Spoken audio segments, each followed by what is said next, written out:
Assalamualaikum warahmatullahi wabarakatuh. Di sini kelompok kami akan mempresentasikan mengenai review jurnal data mining, yaitu klasifikasi dan clustering penjurusan siswa SMA Negeri 3 Boyolali dengan penyusun Yusuf S. Nugroho dan Syarifah N. Haryati, program studi informatika pada Universitas Muhammadiyah Surakarta.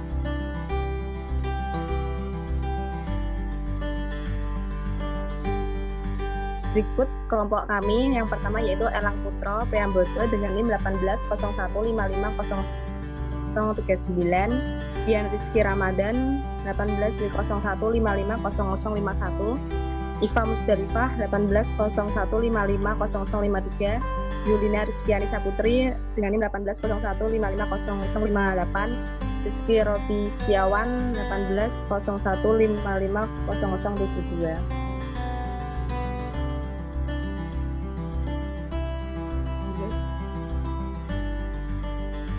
Abstrak di sini yaitu SMA Negeri 3 Boyolali merupakan salah satu sekolah menengah di Kota Boyolali yang saat ini telah memiliki 2 jurusan yaitu IPA dan IPS. Pemilihan jurusan yang tidak tepat bisa sangat merugikan siswa terhadap minat dan karir mereka di masa mendatang. Dengan penjurusan tersebut diharapkan dapat memaksimalkan potensi bakat atau talenta individu sehingga dapat memaksimalkan nilai akademisnya. Berdasarkan latar belakang tersebut, maka dengan menerapkan teknik data mining diharapkan dapat membantu siswa untuk menentukan jurusan yang tepat sesuai dengan kriteria yang 3 buah metode, yaitu algoritma C45, Navi Bayes, dan algoritma Cummings. Sedangkan atribut yang digunakan terdiri dari gender, minat, rata-rata nilai IPA, rata-rata nilai IPS, nilai psikotes IPA, nilai psikotes IPS, asal sekolah, dan jurusan. Analisa dilakukan dengan bantuan aplikasi Rapid Miner 5 untuk mengetahui nilai-nilai perbandingan terhadap metode yang digunakan. Untuk selanjutnya akan dijelaskan oleh teman saya. Metode yang digunakan: 1. Penentuan atribut. Atribut-atribut yang digunakan untuk perbandingan metode dan data mining ini ditentukan sesuai dengan kebutuhan analisis. Ada 2 jenis variabel dalam proses ini, yaitu yang pertama variabel dependent atau Y. Variabel dependent atau Y adalah variabel yang nilainya tergantung atau terikat berdasarkan nilai-nilai variabel lainnya. Yang kedua, variabel independent atau sering disebut X. Variabel independent atau sering disebut X adalah variabel yang nilainya tidak tergantung dari nilai-nilai variabel lainnya. Dan ini ada tabel 1 keterangan atribut yang digunakan. Atribut jurusan menggunakan jenis variabel Y. Atribut gender, jenis variabelnya X1. Atribut minat dengan jenis variabel X2. Rata-rata IPA dengan jenis variabel X3. Rata-rata IPS dengan jenis variabel X4. Psikotes IPA dengan jenis variabel X5. Psikotes IPS dengan jenis variabel X6. Asal sekolah dengan jenis variabel X7.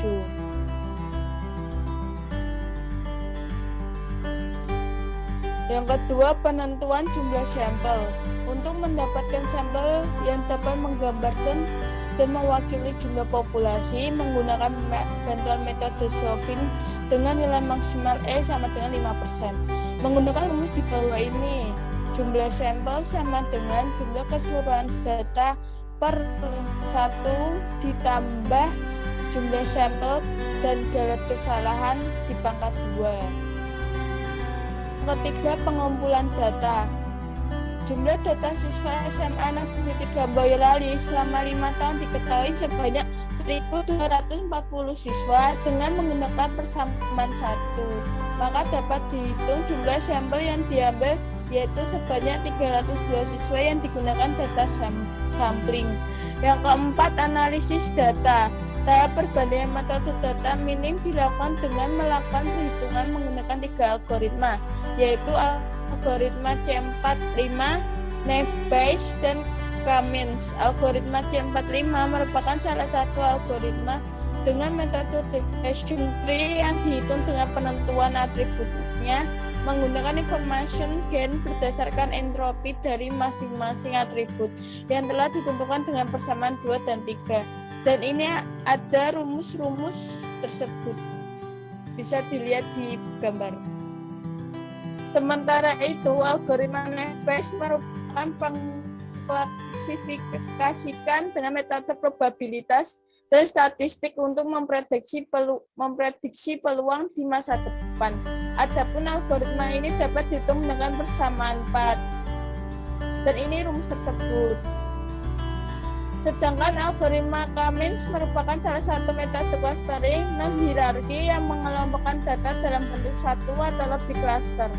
Pembagian kelompok cluster menggunakan persamaan Euclidean distance patch yang sering digunakan dalam perhitungan jarak ini dikarenakan hasil yang diperoleh merupakan jarak terpandang antara dua titik yang diperhitungkan. Rumus dari persamaan Euclidean distance patch yaitu DU sama dengan sigma P kurung buka XA kurangi SJK pangkat 2, dan selanjutnya akan dijelaskan oleh teman. Hasil dari pembahasan metode ini. Yang pertama, pohon keputusan penjurusan siswa. Hasil proses klasifikasi penjurusan siswa dengan algoritma C4-5 ditunjukkan pada gambar 1. Berdasarkan hasil pohon keputusan pada gambar 1, dapat dilihat bahwa atribut yang memiliki pengaruh paling tinggi untuk menentukan klasifikasi penjurusan siswa adalah nilai rata-rata IPA. Hal ini ditunjukkan dengan variabel tersebut yang menempati sebagai simpul akar atau root node. Ini adalah gambar dari hasil pohon keputusan penjurusan siswa. Yaitu sebagai rata-rata IPA sebagai root node-nya.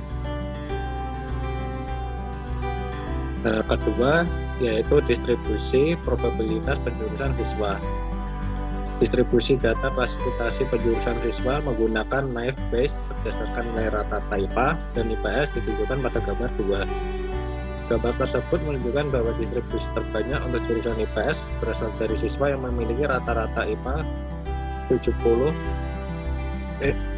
rata-rata IPA nilai yang kurang dari 70 atau lebih dari sama dengan 80, dan nilai rata-rata IPS dengan nilai kurang dari 70 atau kurang dari 80. Berikut gambarnya. Yang ketiga yaitu clustering penjurusan siswa. Hasil clustering menunjukkan bahwa kelompok penjurusan siswa berjumlah 5 klaster, dengan masing-masing jumlah data berbeda antara satu klaster dengan klaster yang lainnya, seperti ditunjukkan pada gambar 3. Berdasarkan pembagian klaster tersebut, dapat dilihat bahwa klaster yang memiliki anggota terbanyak adalah klaster 3, yaitu sebanyak 109 dari 302 data. Sedangkan yang memiliki anggota paling sedikit adalah klaster 2, yaitu sebanyak 16 dari 302 data. Ya, Assalamualaikum warahmatullahi wabarakatuh. Kita sudah masuk ke perbandingan algoritma. Yang pertama, perhitungan algoritma C45. Hal ini ditunjukkan dengan atribut rata-rata IPA menempati sebagai root node. Adapun rata-rata IPS sebagai internal root pada rata-rata IPA 70 kurang dari nilai 80. Gender sebagai internal root pertama pada rata-rata IPA lebih dari 80. Sedangkan pada rata-rata IPA nilai kurang dari 70 tidak terdapat internal node dikarenakan hasil entropi dari variabel tersebut adalah 0. Sehingga menghasilkan LCAF node yaitu IPS. Menentukan simpul akar root node. Perhitungan nilai entropi dan information gain setiap atribut untuk menentukan simpul akar dihitung menggunakan persamaan 2 dan 3. Atribut yang memiliki nilai information gain paling tinggi dipilih sebagai simpul akar. Berikut adalah keterangan atribut yang digunakan. Tabel 2, keterangan atribut yang digunakan. Atribut gender, minat, rata-rata IPA, rata-rata IPS, psikotes IPA, psikotes IPS, asal sekolah. nilai information gain 0,172, 0,054, 0,207, 0,023, 0,003, 0,009, 0,011. Menentukan internal node pertama. Penentuan internal node pada cabang rata-rata IPA 70 kurang dari nilai 80 didapatkan nilai information gain seperti pada tabel 3. Atribut yang memiliki nilai information gain yang tertinggi dipilih sebagai internal node. Berikut adalah tabel ketiga. Atribut mempunyai gender, minat, rata-rata IPS, psikotes IPA, psikotes IPS, asal sekolah. Nilai information gain cabang rata-rata IPA 70 kurang dari 80 yaitu 0,170, 0,063, 0,220, 0,029, 0,034, 0,040. Hasil perhitungan dalam tabel 3 dapat disimpulkan bahwa atribut rata-rata IPS merupakan internal node pada rata-rata IPA 70 kurang dari nilai 80 karena memiliki nilai gain yang tertinggi dibandingkan dengan atribut yang lain.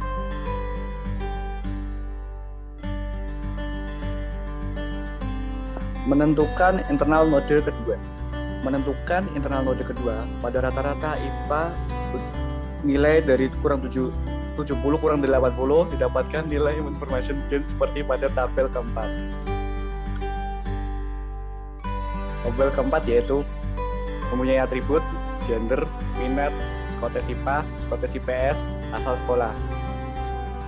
Nilai information gain cabang rata-rata IPA 70 kurang dari nilai 80 dan rata-rata IPS 70 kurang dari nilai 80 yaitu 0,386, 0,245, 0,05, 0,060, 0,114. Menentukan leaf node pada rata-rata IPA dan IPS nilai 70 kurang dari 80 dengan gender laki-laki. Atribut yaitu minat, psikotes IPA, psikotes IPS, sekolah. Nilai information gain cabang rata-rata IPA nilai 70 kurang dari 80 dan rata-rata IPS 70 kurang dari 80 dan gender laki-laki yaitu 0,00, 0,00, 0,00, dan 0,00.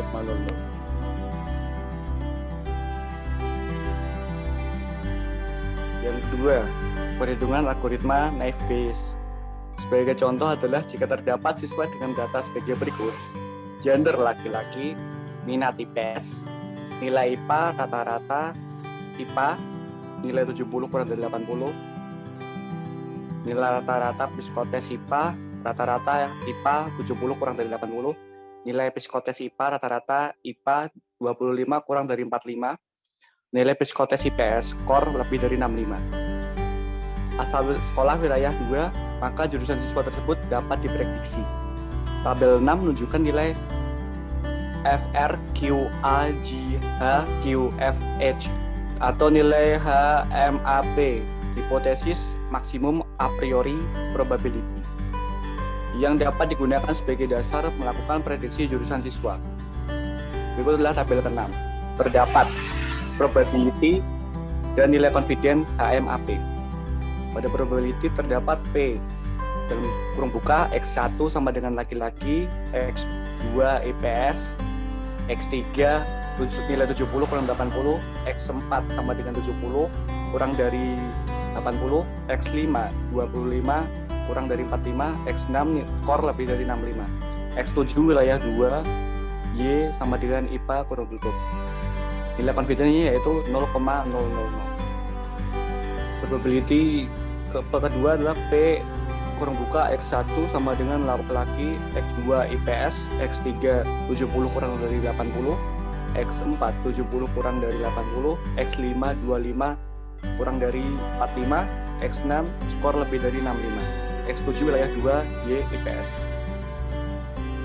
Hal ini dapat diketahui berdasarkan nilai HMAP untuk jurusan IPS yaitu sebesar 0,000542 yang lebih besar dibandingkan dengan nilai HMAP untuk jurusan IPA, yaitu sebesar 0,000000117. Ya, berikut disampaikan pada teman saya.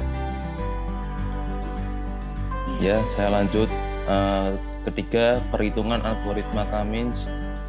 Algoritma Cummins digunakan untuk mengetahui pola pengelompokan jurusan siswa berdasarkan nilai distance performance terhadap variabel-variabel yang diajukan.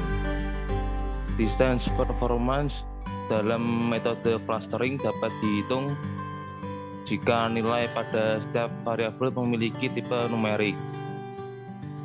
Pada metode ini, pengelompokan data penjurusan siswa dilakukan perhitungan dengan beberapa tahap, yaitu pertama, menentukan jumlah klaster-klaster yang diinginkan. Dalam proses ini ditentukan sebanyak 5 klaster nilai K. Yang kedua, menentukan nilai sentroid. Tabel 6 adalah nilai sentroid dari masing-masing variabel independen pada masing-masing kelompok. Nah, ini tabel 7 nilai sentroid tiap klaster ya. Lanjut, kesimpulan. Perbandingan ketiga metode diperlakukan dalam penelitian ini untuk mengetahui metode yang paling baik berdasarkan kriteria nilai akurasi, precision, and recall. Tabel 8 adalah nilai masing-masing kriteria pada 3 metode yang digunakan. Berdasarkan hasil perbandingan pada tabel 8, dapat disimpulkan bahwa metode decision tree lebih baik digunakan untuk penelitian ini dikarenakan memiliki nilai akurasi dan recall yang lebih tinggi dibandingkan dengan metode lainnya. Sedangkan metode naive Bayes memiliki nilai precision yang lebih tinggi dibandingkan dengan metode yang lain.